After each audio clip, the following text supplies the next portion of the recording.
شروع اللہ کے نام سے جو بڑا مہربان نہایت رحم کرنے والا ہے۔ سحری کے مسائل۔ سحری مسلمانوں کے لیے اللہ تعالیٰ کی عظیم نعمت ہے۔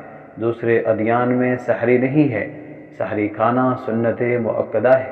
سیدنا عمرو بن العاص رضی اللہ عنہ فرماتے ہیں، نبی اکرم صلی اللہ علیہ وسلم نے فرمایا، فصل ما بین صیامنا وصیام اہل الکتاب اکلۃ السحر، ہمارے اور اہل کتاب کے روزے میں فرق سحری کھانا ہے۔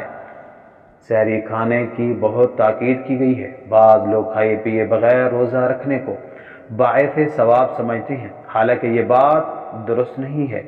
نبی اکرم صلی اللہ علیہ وسلم نے فرمایا، تسحرون فإن فی السحور برکہ، سحری کھایا کرو، سحری کھانے میں برکت ہے۔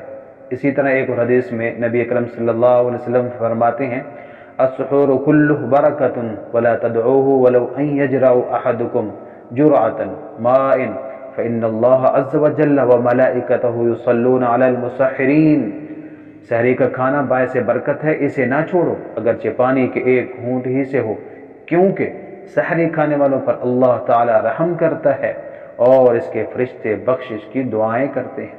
سحری رات کے آخری وقت تک مؤخر کرنا بہتر ہے۔ ارشاد نبی صلی اللہ علیہ وسلم ہے، لا تزال امتی بخیر ما عجل الفطر ووخر السحور، میری امت اس وقت تک بھلائی میں ہے جب تک وہ افطار میں جلدی اور سحری میں تاخیر کرے گی۔ کھانا کھانے کے دوران اگر فجر کی اذان شروع ہو جائے تو ہاتھ میں پکڑی ہوئی چیز کھا سکتے ہیں۔ عن زید بن ثابت رضی اللہ عنہ قال تسحرنا مع رسول اللہ ثم قمنا الى الصلاة قیل کم کان بینہما قال قدر 50 آیہ۔ سیدنا زید بن ثابت رضی اللہ عنہ فرماتے ہیں کہ ہم رسول اکرم صلی اللہ علیہ وسلم کے ساتھ سحری کھائی، پھر ہم نماز کے لیے اٹھ کھڑے ہوئے۔ ان سے پوچھا گیا سحری کے خاتمے اور نماز کے درمیان کتنا وقفہ تھا؟